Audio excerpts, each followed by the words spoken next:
echarme una copa. Me estoy echando una copita de Zacapa Centenario para tener una buena dicción. Eso, ahí tenemos ya listo para cuando lo vea la próxima vez, otra. De acuerdo, ok. Eso. Bueno, entonces, buenos días a todos. Buenas tardes en México y buenas tardes en Guatemala. Hoy nos toca platicar un poco sobre la fiebre reumática. La fiebre reumática, al parecer, es una cosa del pasado, pero quién sabe qué tanto sea del pasado, porque lo que sucede es que la constitución del Instituto Nacional de Cardiología, allá por 1944, en este edificio, allá por la colonia Roma, la colonia de los doctores más bien, se hizo en parte, principalmente, por fiebre reumática y menos por cardiopatías. Entonces, en esa época, las cardiopatías reumáticas ocupaban gran parte del trabajo del instituto. Los coronarios empezaban a preocupar, pero la unidad coronaria realmente era pequeña, no estaba diseñada como para tener esa situación de problemas isquémicos, sino más bien era la serie de problemas de fiebre reumática que existían. Y obviamente todo el edificio estaba constituido para una cardiología que se iniciaba y que estaba constituida por un gran grupo de investigadores y gente notable que se formó y formó este instituto, empezando por el maestro Chávez. Algo que debemos recordar y siempre es que la fiebre reumática es una enfermedad que lame las articulaciones porque las inflama, pero que quedan sin secuelas, pero que muerde el corazón porque es el órgano que queda afectado después de padecer esta enfermedad. Doctor, disculpe, no vemos correr sus diapositivas. Ah, ¿no? No vemos correr sus diapositivas, doctor, disculpe. Se quedó en la primera, no sabía, ahí está, ahora ya, pero no está en modo de presentación. A ver ahora. ¿Ven el edificio? Sí, sí, vemos el edificio. ¿Ya corre? Perdón, pregunta, ¿ya corre? No, doctor, todavía no. Vamos a la página de internet. Doctor. ¿Aquí? Aquí, ajá, en Zoom. Voy a Zoom, permítanme. Ajá, sí. Entendido. Y otra vez. Tengo aquí. Cerrar el doctor, creo que eso es lo de sí. escáner. Yo creo que es lo que no. Otra vez, nueva función. ¿Qué está compartiendo? Meter compartición. Estoy compartiendo la pantalla. Ahorita, según esto aparece, vamos a ver esta. Lo voy acá. Sí, doctor. Y otra vez, modo presentación. Ahora ya se ve diferente otra. Vemos otra diapositiva, pero no se ve en modo presentación. Pero desde ahí creo que si le da como el clic para abajo, creo que la podemos seguir viendo. Pero... A ver, sí, porque fíjate que yo ya estoy en modo presentación en mi PowerPoint. Entonces voy a pasar para atrás a ver si es cierto. ¿Ahora cambió? No. ¿No ha cambiado? No. Yo creo que no lo voy a hacer en modo presentación, doctor. Tiene que ser directo. ¿Mande? Doctor, disculpe, y si deja de compartir su pantalla, de primero la pone en modo presentación y luego comparte ya su pantalla en modo presentación. Me parece bien, vamos a ver. Primero, modo presentación, doctor. Y luego con control. Control y las flechitas para mover. No, aquí.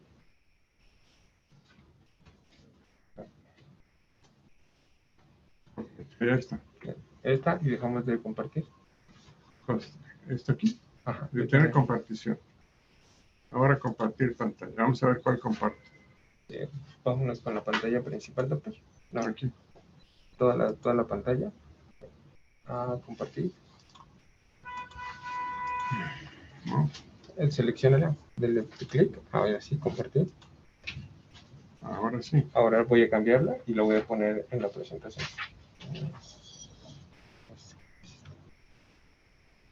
Ahí está. Listo. Ahora sí, doctor. Vamos Ahora a sí ver. se ve bien, sí se ve bien. Ya no voy a repetir, no es cierto. La fiebre reumática, en realidad, ahorita como voy a relatarles, pues yo la viví de manera presencial y entonces era algo realmente importante. Entonces en el viejo instituto se formó, como les dije, para precisamente tener la capacidad de manejar tantos pacientes con fiebre reumática que aquejaban a los mexicanos en esa época, allá por 1944. Recordar que la fiebre reumática va a afectar principalmente al corazón, en el cual va a dejar secuelas importantes y que determinan una forma de vida en todos los pacientes que han sido afectados por esta enfermedad.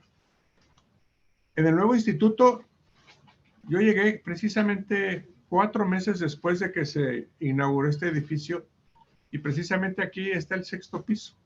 Aquí está la rampa y aquí está el helipuerto. Y ese piso teníamos 46 camas y 8 cunas. El 70% de las camas en ese momento, en 1976, estaba ocupado por pacientes con cardiopatía reumática. Pues era una situación muy delicada porque había muchos pacientes, las estancias eran prolongadas, había pacientes con 4 o 6 meses, porque a diferencia de lo que había en aquella época de la casa del buen samaritano para recuperarte de un proceso de brote de fiebre reumática, existía, pues nosotros no lo teníamos. La consulta externa, no sé si le tocó a Gonzalo, tal vez ya no, pero en la consulta externa había cada sábado la aplicación de Benzetacil a todos los pacientes afectados de cardiopatía reumática. Entonces se aplicaba, había grupo de residentes, los residentes de cardiología pediátrica estaban encargados de vigilar la aplicación, las enfermeras del piso aplicaban el medicamento y eso se hizo porque con eso teníamos una buena señal de que el tratamiento se estaba dando de manera adecuada y en la periodicidad indicada, ya que aprendimos desde esa época que si los dejábamos en su casa, el dolor de la inyección hacía que se alejaran de este medicamento. Entonces, todo eso fue cambiando y algunas cosas fueron diferentes con el tiempo. Hoy día podemos decir que no tenemos ningún paciente con fiebre reumática internado en el piso en los últimos 12 a 15 años. La última paciente que vimos con fiebre reumática es una mujer que hoy tiene 28 años y que padeció la enfermedad a los 18 años y, interesante, tuvo solo un primer brote. Pues en ese primer brote se afectaron 3 válvulas. Entonces, como verán, ya la forma en que se expresa actualmente y que esperamos que no se vuelva a repetir esta enfermedad, a diferencia de antes, como veremos, de un solo golpe dañó 3 válvulas en esa paciente. Hoy la paciente tiene 3 válvulas colocadas. Las áreas endémicas con fiebre reumática de nuestro país pues, están en el sur de nosotros. Aún a pesar de que son endémicas, no son importantes. No son importantes, como veremos después. Los casos de fiebre reumática cada día son menos.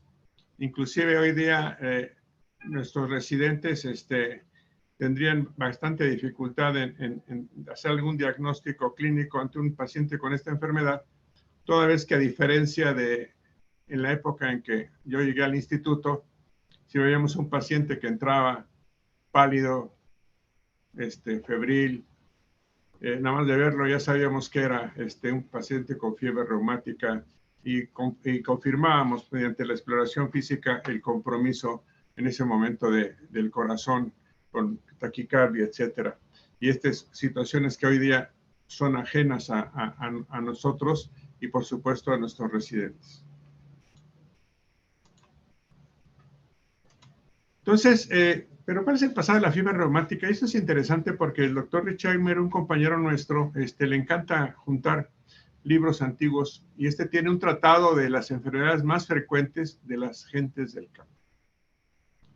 Entonces ven ustedes que es una segunda edición, corregida y aumentada, es el año 1746, y lo interesante es que dice lo siguiente, del pasado, dice del reumatismo, ¿no? Uno, que es una enfermedad inflamatoria, febril, pulso duro, dolor de cabeza. Al segundo o tercer día hay un cruel dolor en una parte del cuerpo, con especialidad en las articulaciones, que le impiden absolutamente el movimiento y que se acompañan de datos de inflamación. La rodilla es la que más frecuentemente se afecta, y ven ustedes que ya desde esa época decía que al cabo de unos días se aminora en una parte y acomete en otro. Entonces la situación saltona de la artritis es bien clara. Si nosotros tenemos un paciente con una rodilla hinchada que le duele mucho al paciente y aparece en otra articulación y no ha cedido en la previa, no es fiebre reumática. Entonces, aquí vean ustedes que alguna vez queda enteramente libre cuando empieza a padecer en otra articulación. Algunas cosas que se vieron allá por 1944 y hasta los años 60 es que los pacientes además tenían problemas de cerebral, o sea, no solo la corea, sino tenían, hacían delirio frenético, y los que fallecían, los patólogos decían que había un cerebro, un encéfalo jugoso, es decir, por la inflamación que había y líquido que se mostraba durante el estudio histopatológico, encontrábamos esa situación. Entonces, hay cosas que han ido cambiando. Entonces, no olvidar que la situación de la artritis es una situación que brinca. ¿Y cuál es el tratamiento? No actual, sino el que hacían en este momento. Bueno, pues es bien sencillo.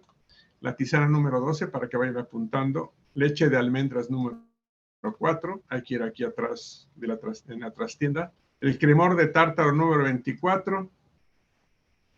Y ayuda adicional, por eso lo dejamos esto, reposo y la cuerda, ¿no? Entonces, ¿qué es la cuerda? Pues para que los enfermos se pudieran incorporar en sus camas, porque era gente del campo, en las vigas que estaban arriba de su cama, se colocaba una cuerda, un lazo grande, que permitía que se pudiera asir el paciente del mismo y poder levantarse. Entonces ven que ya había una situación de ayuda en la cama.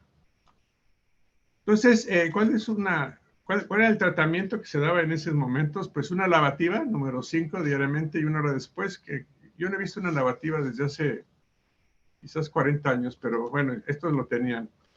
Pero lo interesante es que hacían una lavativa y después hacían una sangría del brazo de 11 onzas. O sea que lo dejaban un poco anémico al paciente, ¿no? Luego, ¿cómo se preparaba esa lavativa? Bueno, pues con malvas, con hojas y flores, se quebrantaban un poquito nada más, había que colarlos, y 1 onza de miel. Y algo que se sabe desde entonces y parecía que era moderno para nosotros los pediatras, y es que no olvidar que a los niños se les administran los remedios de acuerdo a la edad. Entonces ya desde esa época y no de ahora se sabía que los niños debían de tener un tratamiento diferente y de acuerdo a sus condiciones de edad. En otros tiempos, ustedes han oído hablar de Lutin-Bacher. Bueno, pues Lutin-Bacher también trató pacientes con fiebre reumática, y ven ustedes, dice que para el reumatismo cardioarticular agudo aplicó hasta 300 dosis de ácido acetilsalicílico por la vena, y algunos lo toleraron. No quise preguntar qué pasó con los que no lo toleraron. Entonces, las observaciones y reportes después de esta breve cosa histórica es que se pudo ver que cómo se pegaba y se pegosteaba por el proceso inflamatorio las válvulas, en este caso la válvula mitral. Y entonces, aquí fue donde algunos ya estudiosos, desde 1797, en las autopsias, Bailey notó el engrosamiento de la válvula. Dundas, un cirujano del rey, publicó que era una enfermedad peculiar del corazón. Entonces ya empezaron a ver hacer algún tipo de conexión entre el proceso inflamatorio y la enfermedad y el fallecimiento, y que afectaba al corazón. En 1805 se hizo un primer estudio estadístico y Wells en 1831 fue el que describió los nódulos subcutáneos en pacientes que tuvo azúcar. Entonces, el germen causal es el estreptococo del grupo A, beta hemolítico, y obviamente son las infecciones que todos conocemos a nivel de faringe, piel, y inclusive en procesos sépticos, sistémicos. Y las secuelas postinfecciosas de esta enfermedad, bueno, pues puede ser fiebre reumática, glomerulonefritis y endocaritis reumática. Esta endocaritis reumática es un poco discutible. Yo creo que forma parte de las secuelas infecciosas, a menos que tengamos una endocarditis en un paciente que previamente tiene alteración o lesión de sus válvulas por fiebre reumática. El estreptococo. Vean ustedes que antes se pregonaba mucho y aquí en el hospital y en todos lados los grupos que se llamaban reumatogénicos. Entonces había el 3, 5, 6, 14, 18, etcétera. Pero que eran el 50% de lo que se obtenían en los exudados de pacientes faringios, en los exudados faringios de pacientes. Pero para Chicago en el año 2000-2004, esto cambió de manera importante y se vio que los tipos 3, 5 y 6 habían disminuido y habían desaparecido el 14, 18, 19 y 29 en los estudios que se hicieron tiempo después. Entonces, esto quiere decir que hay una situación que ha ido cambiando en el estreptococo y aún no sabemos por qué, por ejemplo, en nuestro país, la fiebre reumática se dio, puesto que seguimos siendo o teniendo nuestro mismo nivel socioeconómico que hace 40 años, pero y por un tiempo también es cierto, el uso de antibióticos fue francamente libre. Se podía comprar hasta hace 12, 15 años antibióticos sin receta o te recetaba el farmacólogo, de la farmacia, perdón, y entonces eso se dice que también tuvo que ver con el mejor tratamiento de esta entidad, pero en varias partes del mundo esto ha desaparecido, aunque aún persiste sobre todo en África. Ven ustedes del INEGI que hace nuestras estadísticas. En 2020, fallecieron 218.885 casos por problema cardíaco. La mayoría, el 76%, por enfermedades isquémicas del corazón. Hipertensión, por supuesto, también con un 15%. Circulación pulmonar y otras enfermedades, el 7.8%. Y 585 por fiebre reumática o relacionados a enfermedades cardíacas reumáticas crónicas. Entonces, aún en 2020 sí estaban presentes, aunque habían disminuido con años previos. Entonces, todavía hay pacientes que tienen fiebre reumática aguda y cardiopatía reumática. Esto es importante y denota que la fiebre reumática va en franca disminución con respecto a causa de mortalidad por enfermedades del corazón en nuestro país. Entonces, ¿qué fue lo que cambió? Pues dicen que la disminución de la incidencia de fiebre reumática se debe a que las cepas reumatogénicas fueron reemplazadas por otras que no afectaban o que no eran reumatogénicas y aún a pesar de estar como causa de la faringoamigdalitis en niños. Pero estos son solamente pensamientos que uno tiene porque el cambio aún no se aclara. E insisto, la paciente que vivimos hace 12 años tuvo la afección de 3 de sus 4 válvulas, y han sido reemplazadas 10 años después. Entonces, el estreptococo que la afectó a ella era un estreptococo bastante agresivo que esperamos no volvernos a encontrar. Entonces, hay criterios mayores para considerar la fiebre reumática, de acuerdo a Jones. y se refiere a las estructuras del cuerpo que se involucran en el proceso de la fiebre reumática. Entonces, el corazón, las articulaciones, el sistema nervioso central y el tejido conectivo se van a manifestar como parte de estos criterios mayores. El 50% habitualmente en un ataque se manifestaba el corazón. 75% era poliarticular, agudo y, por supuesto, migratorio. La corea con menos frecuencia, aunque hay que insistir que cuando hay pacientes que pueden tener un cuadro de fiebre reumática poco significativo o inadvertido o no sospechado, y más o menos 2 a 3 meses después presentan corea. Y estos pacientes con corea tienen ya, a veces algunos de ellos, estenosis mitral, lo que quiere decir que el cuadro agudo pasó tiempo atrás y no lo detectamos. Y de tejido conectivo, bueno, pues tenemos el eritema y los nodos subcutáneos que forman parte del proceso. Los criterios menores, pues la fiebre, las artralgias, cardiopatía reumática previa y los estudios de laboratorio con la velocidad de sedimentación, PCR, leucocitosis y en el electrocardiograma, el PR prolongado. Entonces, y por supuesto, todo el mundo dice, es importante el antecedente de una infección estreptocóxica. Ustedes y yo sabemos perfectamente que esto es bien difícil de encontrar muchas veces. Uno pregunta y nos contestan otra cosa y de saber o tener la certeza de una infección estreptocóxica queda muchas veces ante, sí, parece que sí estuvo medio mal de la garganta. Pero bueno, es importante tener para todo este antecedente. Se exige el antecedente. Entonces, ¿cuáles son los criterios para hablar de fiebre reumática? Bueno, pues 2 mayores o 1 mayor y 2 menores. Con esta situación nos permitimos proponer el diagnóstico de fiebre reumática y otra vez la evidencia de una infección reciente. Entonces el corazón, cuando se presenta únicamente en la carditis, esta es más severa, ¿sí? Que cuando es solamente carditis como única manifestación, los corazones se ven más afectados, tardan más tiempo en reponerse, la taquicardia y estas situaciones duran más tiempo.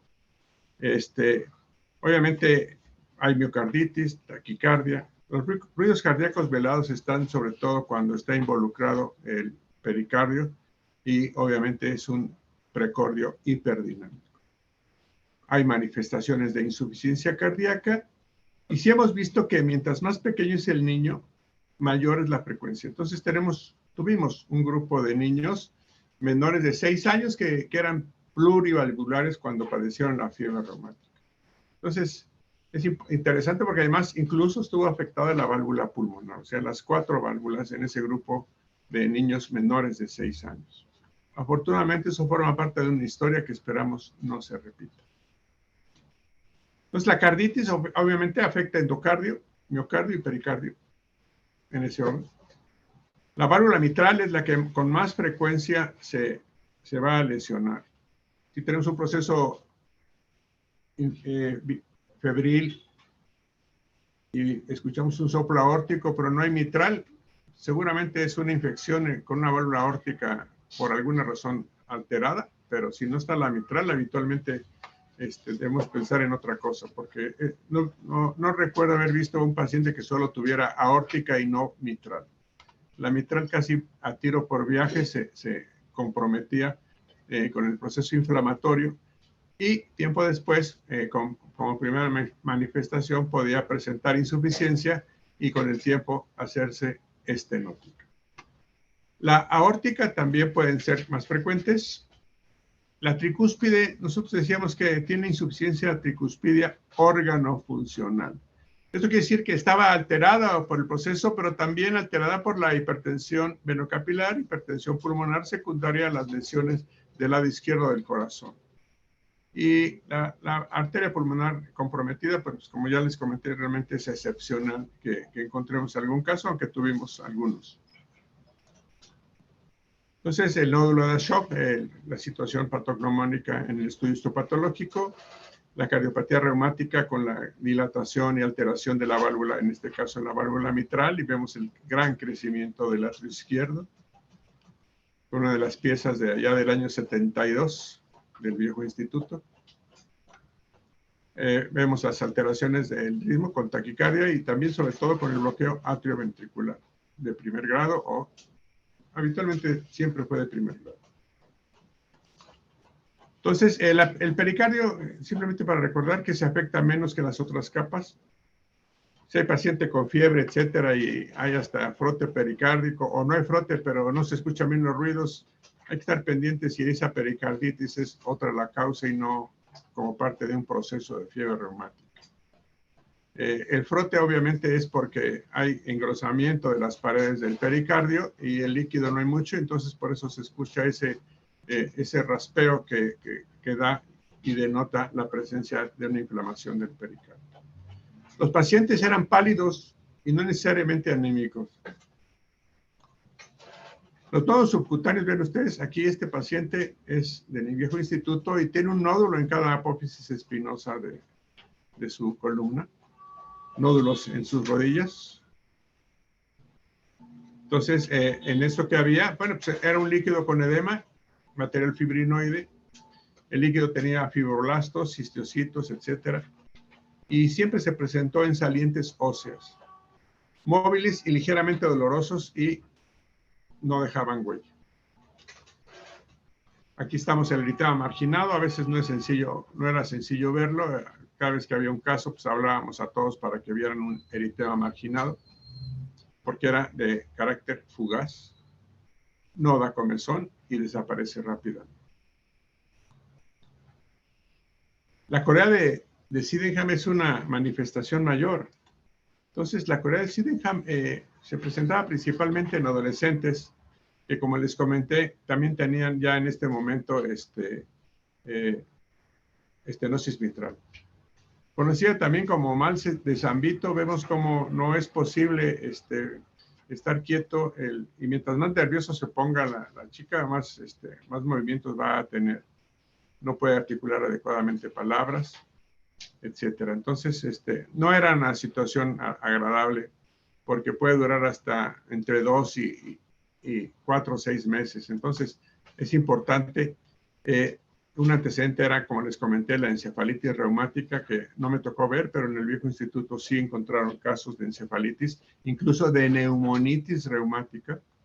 Es decir, la agresividad de los estreptococos es evidente que fue disminuyendo, afortunadamente. Y la corea de Sydenham, que es lo que acabamos de ver, que es importante porque, como comentaré después, hay un tratamiento que nos puede ser útil. La cloroquina. Entonces, la cloroquina la hicimos porque uno de nuestros médicos, el doctor Gorodetsky, tenía un paciente que tenía lupus y ese lupus además tenía una corea muy importante. Entonces, él estaba tratando a ese paciente en un hospital privado y la corea era realmente alarmante y usaron cloroquina como tratamiento del lupus. Entonces, él se dio cuenta que coincidió que el uso de cloroquina disminuyera de manera drástica en 3 a 5 días los movimientos coreiformes que presentaba la paciente. Entonces, se inició un estudio con nosotros en el instituto y se juntaron 12 pacientes con corea y se encontró que el uso de cloroquina, 250 miligramos, 3 veces al día, por 5 a 7 días, disminuyó los movimientos coreiformes en esos pacientes en no más de 5 días. Entonces, en no más de 5 días logramos que la gente se alejara de esta situación tan desagradable que eran los movimientos involuntarios y fue entonces que lo empezamos a usar como parte del tratamiento para la corea de Sydenham.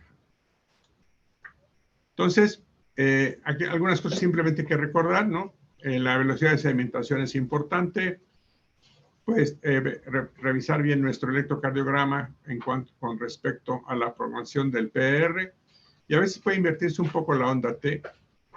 La radiografía mostraba grados de cardiomegalia y por supuesto el eco nos daba mucha información con respecto a el compromiso cardíaco y las válvulas involucradas y la manera o forma en que estas estaban afectadas. El ecocardiograma, por supuesto, es vital para nosotros hoy día. Nos permite ver el problema de la cardiomegalia, las dilataciones, etcétera. Y eso es importante, puesto que con eso apoyamos nuestro trabajo.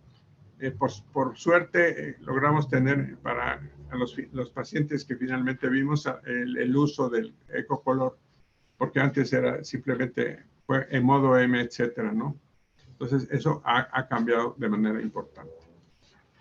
El tratamiento, bueno, habitualmente la carditis, si era severa, usábamos corticoides, y en los menos severos usaba ácido salicílico en las dosis de 100 miligramos kilo día de la ASA.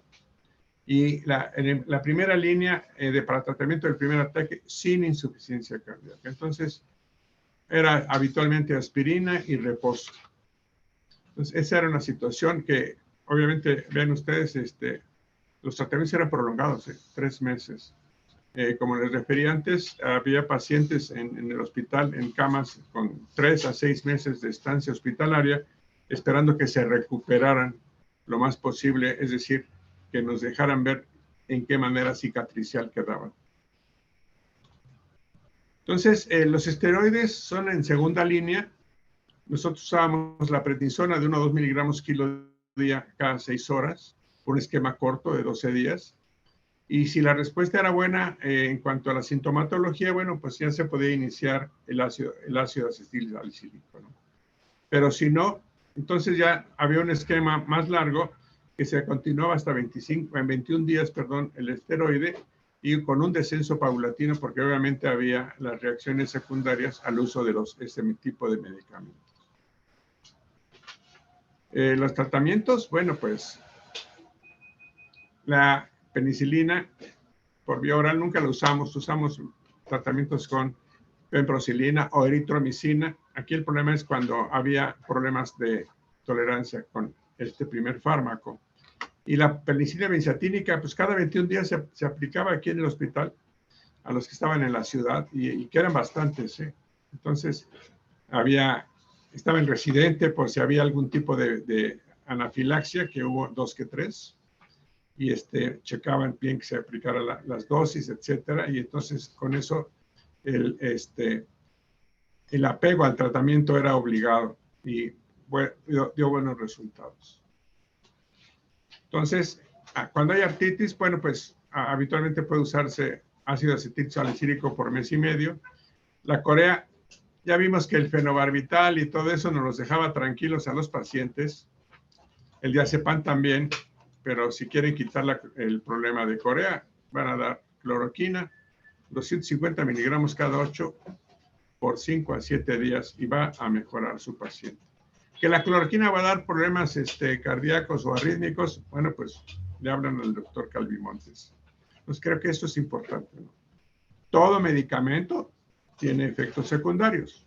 Si los conocemos, si estamos pendientes, ocurrirán en menos, o si se presentan, podremos tratarlos de manera adecuada. La comisurotomía mitral, se hizo primero de dedo, aunque algún avesado, imagínense ustedes, se puso una cuchilla en el dedo y de manera ciega entraban a romper la válvula mitral, a despegar la válvula mitral. Entonces, esta es la primera paciente en 1923 que fue sometida a este tipo de tratamiento, porque había un cuchillo de comisurotomía. Esto es importante porque el cuchillo, antes de 1923 y a finales del siglo previo, un cirujano inglés que acudía a ver estos pacientes en la sala de autopsias, encontró que obviamente había estenosis mitrales en varios estadios. Es decir, había aquel que estaba calcificado y que pues él lo tocaba y veía que pues era imposible separar las válvulas de lo pegado que estaban, pero también encontró otros que metiendo el dedo y deslizándolo podía despegar la válvula estenótica. Entonces se le ocurrió que si entraba con una jareta por la orejuela izquierda, se apretaba la jareta y extendiendo su dedo podría él despegar las válvulas mitrales. Obviamente el que estuvo haciendo todo eso encontró que algunas eran muy fuertes y por eso que el cuchillo se intentó, como otras cosas que veremos. Pero esta primera ocasión, él le comentó a su jefe, que habitualmente algunos jefes a veces obstruyen, y el jefe le dijo que el corazón era intocable, que no se atreviera. Entonces, el jefe se fue como era en Inglaterra, se fue a Balmoral, yo creo que invitado por la reina, en ese momento la que estaba ahí. Y el tipo aprovechó para tratar a una paciente. Y la paciente vivió. Lo que no vivió fue él como cirujano. Fue retirado y nunca más operó. Entonces, tuvo que pasar casi 25 años para que se empezara a ver cómo podía despegarse la válvula mitral, puesto que la situación de estenosis mitral era la que daba más complicaciones, como podemos ver en esta mujer. Entonces, ven ustedes, esta paciente fue en 1923, Butler y Levine. Soutar en 1925, vean ustedes, volvió a repetir de introducir el dedo entre la orejuela izquierda y con presión digital realizó una comissurotomía mitral con éxito.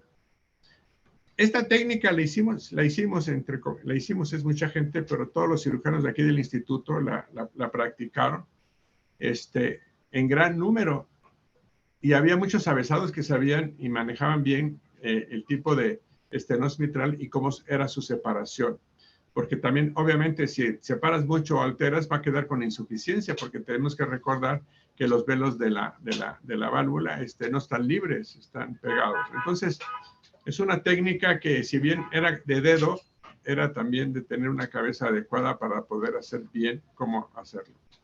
Ya después, se desarrollaron métodos quirúrgicos cerrados para la incompetencia mitral y fue cambiando.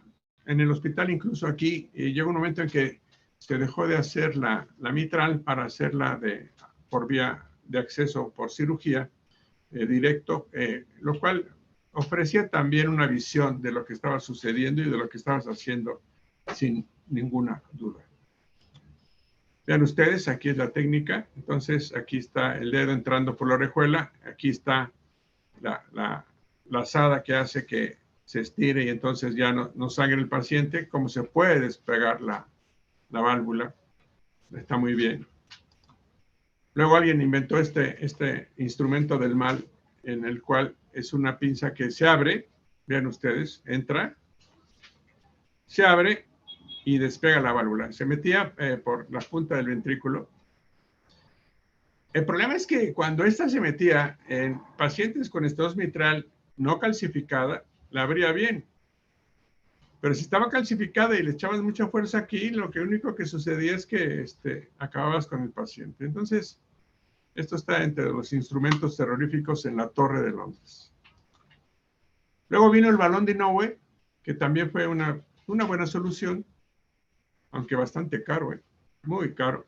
Entonces, es un balón que, como ustedes ya conocen, hace la cintura. Vemos bien cómo entra, cómo está haciendo la cintura aquí en la válvula. La cintura casi se pierde. Entonces, entregan el balón, como dicen los hemodinamistas, y con buenos resultados. Pero, insisto, caro el procedimiento. Entonces, estos son casos del doctor Samuel Ramírez. Ven ustedes, este paciente, como por exposición directa, pues él podía ver y tratar al paciente de manera adecuada y abrir bien la válvula, etcétera. Entonces, también es una situación que es válida y adecuada. Las prótesis han variado con el tiempo. Esta es una prótesis de Star Edwards. A mí me tocó oír una prótesis de Star Edwards, pero que tenía, esto era metálico. Si alguno de ustedes, bueno, ustedes no lo oyeron, pero todavía tenemos un paciente ahorita que tiene una prótesis de esta, que sobrevivía los casi 80 años. el chiste de esto es que esta válvula se subía uno al elevador del instituto y luego oías ese clic, clic, clic, clic, clic, clic, clic, clic de estos pacientes, que era más gentil conforme la prótesis y la bola era de plástico. Pero cuando la bola fue de metal, hubo varios suicidios de los pacientes porque era insoportable o porque no supieron adecuarse a su condición. Luego ya las válvulas siguientes que fueron haciéndose conforme fue avanzando esto, ya la de Stradivarius se dejó de usar. Las válvulas llamadas mecánicas. También hay las válvulas biológicas. En el instituto se hicieron y se hacen muchas válvulas biológicas que nos dieron oportunidad de tratar a muchos pacientes con cardiopatía reumática. Estas son algunas situaciones de los cambios de la clase funcional. Cuando se pone, cuando no tiene válvula y vemos que el paciente tiene una gran cardiomegalia, ya con su prótesis en posición mitral, en este caso, vemos que el cambio es importante. Y eso es interesante porque las mujeres que eran bastante afectadas de esta enfermedad, obviamente cuando estaban así, eran adelgazadas, obviamente con fatiga, falla cardíaca, etcétera. Pero en esta condición, su vida cambiaba y las mujeres cambiaban de vida, cambiaban de aspecto, florecían, por decirlo de una manera correcta, y querían casarse y tener hijos. Entonces, lo cual es válido, pero ven ustedes que el cambio súbito de vida de un momento a otro mediante este acto quirúrgico era realmente importante. Aquí vemos cómo en las clases funcionales, cómo estaban nuestros pacientes y cómo cambiaban de clase funcional en el postoperatorio fue muy importante. Entonces, era una situación que valía la pena hacer y continuar. Aquí también uno de los problemas con las prótesis, vemos que aquí esta prótesis disfuncionó porque hubo obstrucción, por trombos, por infección. Hay una historia de un paciente que era un albañil con un Stat Edwards y entonces celebrando el día del albañil no tomó sus anticoagulantes y al día siguiente se había tapado. Entonces, el problema es que las válvulas mecánicas son otra enfermedad en el sentido de que requiere tratamiento de por vida por el uso de anticoagulantes. Hubo también una serie de estudios en nuestras mujeres que se embarazaron y que tenían anticoagulantes, ya que hubo un síndrome en sus hijos por el uso de estos anticoagulantes. De hecho, había momentos en los que se tenía que estar cambiando el anticoagulante buscando el evitar el trastorno en el feto. La reconstrucción es algo que el doctor Ramírez hizo bastante con nosotros. Mi anillo le ayudó bastante en el manejo de sus pacientes, sostener y apoyar las válvulas. Y fue una cosa interesante para nosotros porque empezamos a ver que no había que quitar válvulas y colocar válvulas, sino que a veces el tejido propio y el apoyo nos daba más tiempo de mejor vida y menos complicaciones con el uso de medicamentos necesarios en caso de colocar prótesis. Entonces, los procedimientos quirúrgicos que hicieron el grupo, aquí están, no vamos a entrar mucho en ellos, pero principalmente fue la colocación de anillo en 270 casos, de 400. Entonces, eso fue bueno porque estos pacientes no se colocó. Entonces, esto es interesante. Ven ustedes las comisurotomías en el 82% de los pacientes. Entonces, el tratar de preservar los tejidos de los pacientes es realmente algo muy importante y trascendente, puesto que además de mejorar su calidad de vida, van a prolongar su vida y vamos a evitarnos algunos problemas con el uso de otros medicamentos o de otras situaciones o sustituciones dentro de nuestro corazón. Entonces, de la reconstrucción, vimos que nuestros pacientes con plastía mitral fueron bastante satisfactorios, mejoraron bastante. Se pudo reproducir con una morbilidad y mortalidad inferior al uso o colocación de prótesis. Estaba indicada en pacientes jóvenes, mujeres en edad gestacional, población alejada de los servicios de salud, aquel que estaba en la ranchería, 4 horas de cualquier centro de salud, bueno, pues había que pensar qué se le iba a poner. O cuando hay una contraindicación para el uso de anticoagulantes en estos pacientes. Y por razones económicas, ya no se diga, el costo, todo tiene un costo y eso habitualmente los pacientes tenían que correr con eso, ¿no? Entonces, durabilidad, vemos que las válvulas pericárdicas, y aquí es una comparación entre válvulas porcinas y válvulas pericárdicas, y vemos que realmente la durabilidad, pues, tiene sus límites. Hay que sustituir las válvulas, eso no tiene vuelta de hojas. Entonces, por eso es que es importante y se puede preservar el tejido del paciente y no colocar una prótesis, es lo mejor. Entonces, con respecto a la fiebre reumática, quiero terminar diciendo que no hay ninguna prueba ni signo clínico patognomónico de esta enfermedad, sino que todo se basa en que hagamos una exploración completa de esta entidad, que busquemos los criterios de Jones, juguemos con ellos en el sentido de cuáles hay mayores y cuáles son menores, en una correcta interpretación de los estudios de laboratorio. Y eso es lo que nos va a dar y nos va a permitir tratar y ver bien a los pacientes con fiebre reumática que esperamos no les toque ver. Muchas gracias por su atención.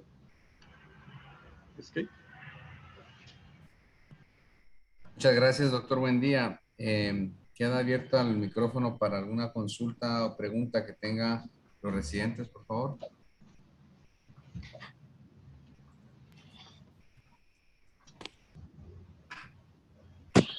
En lo que... Tatiana, ¿tú vas a hablar? Doctor, yo tengo una duda. Sí, por favor. ¿Cuál era el momento oportuno de operar a estos pacientes, digamos, para considerar un cambio valvular mitral, una plastía mitral? ¿Cuánto tiempo después de la etapa aguda? Bueno, sabíamos, por ejemplo, que los pacientes teníamos que esperar cierto tiempo que el proceso inflamatorio se diera de manera importante, porque los tejidos, según cuentan los cirujanos, son muy friables.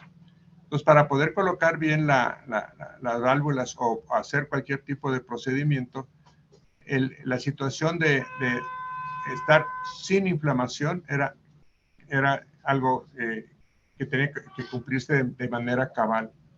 Entonces, cuando el paciente ya no tenía datos de proceso inflamatorio, y yo diría que esto dependía del momento en que se valoraba al paciente. El paciente tiene insuficiencia mitral, pero tiene una vida adecuada, la cardiomegalia no era importante, no había otras válvulas afectadas, entonces podía esperar y se manejaba de manera sintomática. Entonces, te lo digo por esto porque teníamos pacientes adolescentes que estaban bien, la llevaban bien y no era el momento de estar colocando válvulas en ellos.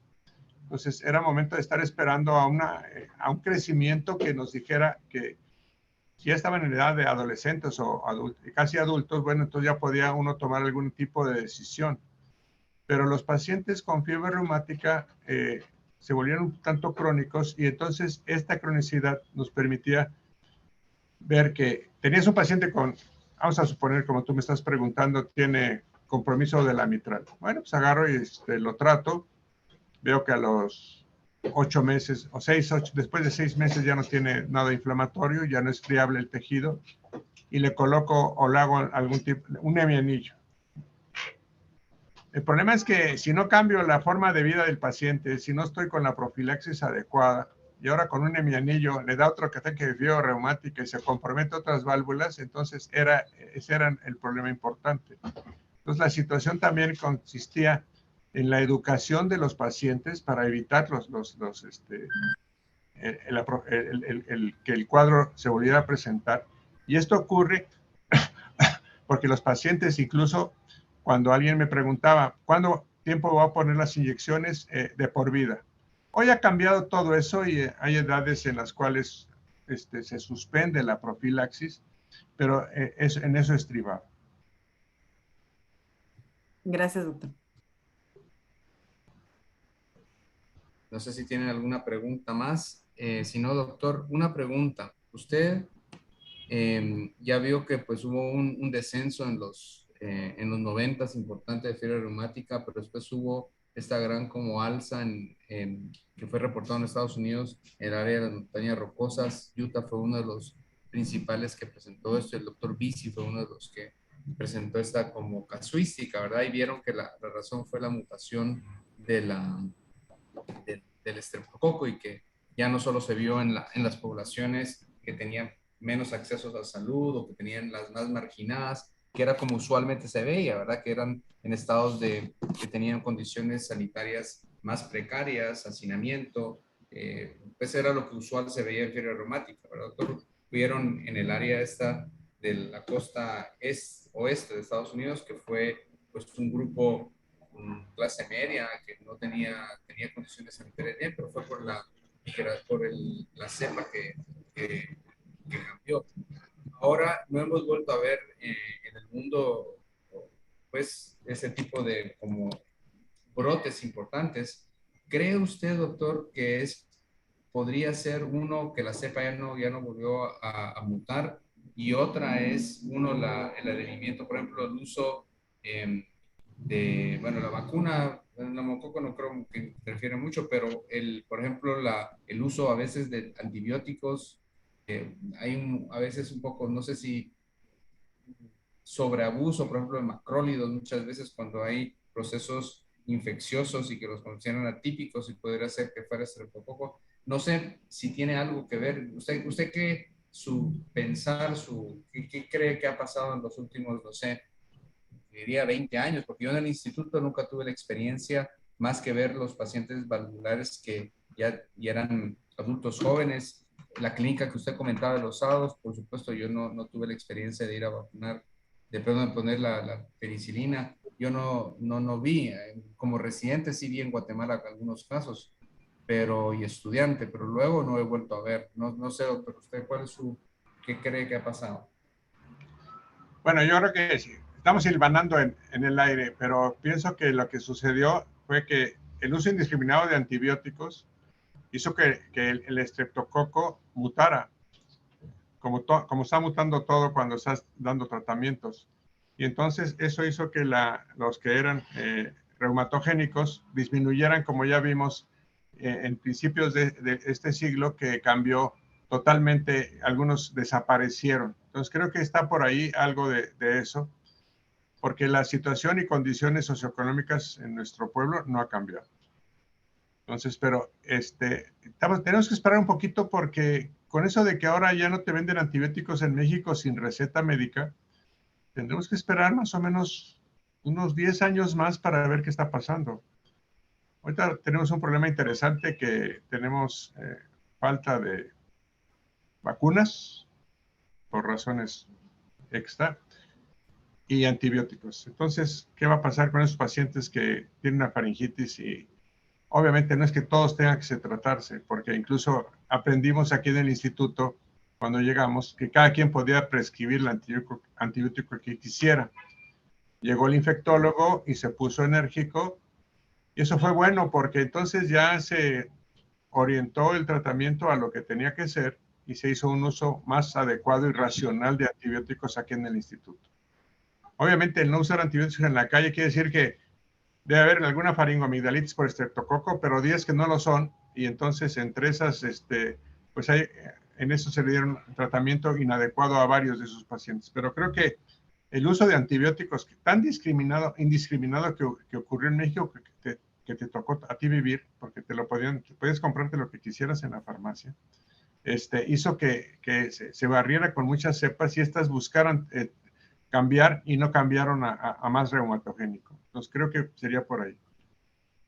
Y yo creo que es lo mismo que ha pasado en Guatemala. Ahorita hay unas leyes que están regulando un poco más, tal vez no tan severo como México, el uso de antibióticos en farmacia, pero hace unos años usted podía conseguir Rosefin y de la farmacia se le inyectaban, le dolía la garganta y esa Rosefin le ponían en el brazo, pues o sea, era un descontrol total en antibióticos en nuestro país. Claro. Sí, tiene razón, habrá que ver qué pasa, ¿verdad? Seguramente vamos a tener alguna sorpresa con eso. No sé si alguien más tendrá alguna pregunta para el doctor Sí, Buendía. doctor, yo tengo una pregunta, como tal vez sí, también referente a lo que usted decía, yo cuando estaba revisando el tema, encontré que sí, que esta nueva reaparición de la enfermedad reumática, que habían también muchos cuadros subclínicos y entonces hablaban de estrategias de tamizaje con ecocardiograma en poblaciones vulnerables, pero no sé si en verdad esto es algo factible y si tiene lugar o es algo que no es tan útil como para identificar a estos pacientes. Bueno, creo que una cosa que es favorable para que lo que tú dices de hacer algún tamizaje con estos pacientes o evaluarlos es que hoy día los cardiólogos en México y los jóvenes están diseminados por todo México y también los pediatras cardiólogos están en puntos ya muy interesantes de nuestro país. O sea, ya no son esas islas donde no había nadie y ahora ya hay grupos, porque además se están formando grupos, afortunadamente. O sea, ya no hay pediatras cardiólogos que trabajan solos, ¿no? Ya está el pediatra cardiólogo que llega a un lugar como Saltillo, por ejemplo, y ahora ya tiene a un salvadoreño que hace hemodinámica con ellos. Ya están buscando un electrofisiólogo para que esté con ellos, uno de terapia intensiva. Entonces, con eso se va a favorecer que lo que tú dices precisamente, tienes alguna sospecha, entonces el paciente se le hace un ecocardiograma y se puede ver mejor si está sucediendo algo dentro de su corazón. Entonces, eso está interesante.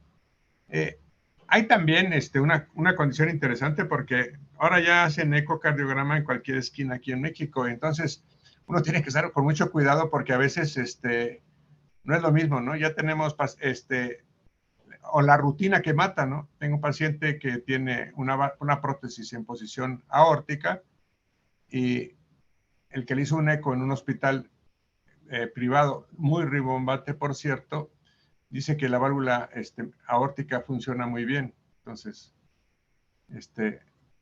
con sus 3 valvas, entonces es cuando dices, bueno, entonces, ¿en quién voy a confiar? Entonces, son cosas muy interesantes que hay que hacer más profesionales a los médicos para que sean menos rutinarios. Entonces, aquí, obviamente, a lo mejor el médico uno preguntaría, ¿él hizo el eco? O no revisó bien el reporte, o el reporte ya está escrito y entonces va sin ninguna edición. Pero lo que tú dices, aquí no está ocurriendo tanto, pero sí, tal vez algunos se nos estén yendo porque en 2020 fallecieron 518 pacientes que dicen con fiebre reumática aguda. Entonces, eso es importante porque quiere decir que sí hay y que si falleció, pues no debían haber fallecido, tenían que haber sido tratados de manera adecuada. Perdón.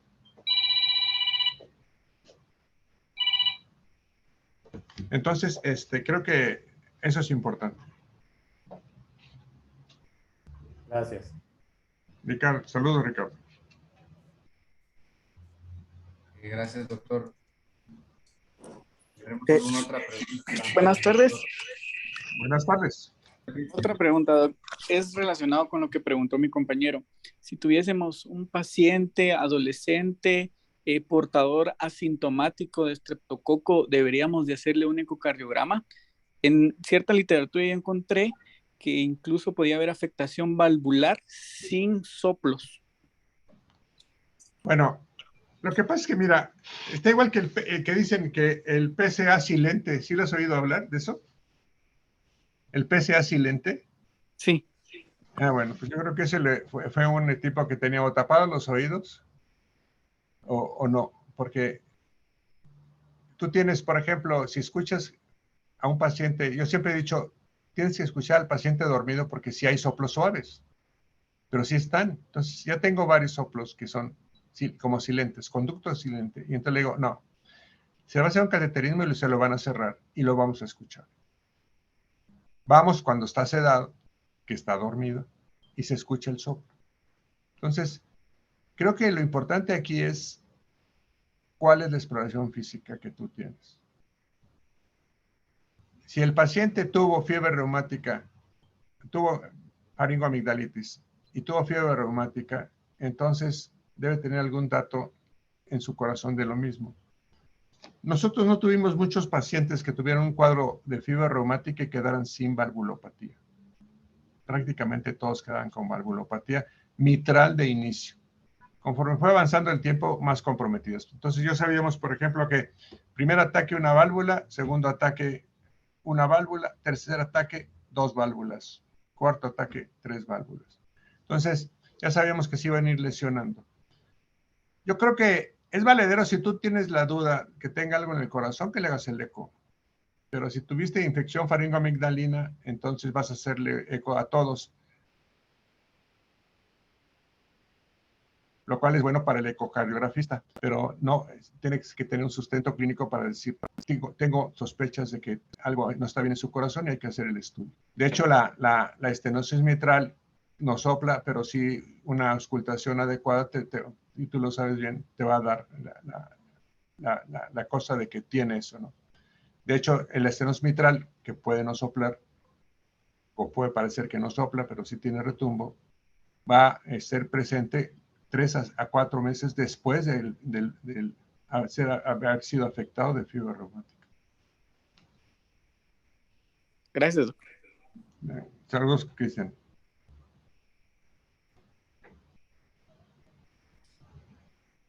Otra pregunta para el doctor Buendía.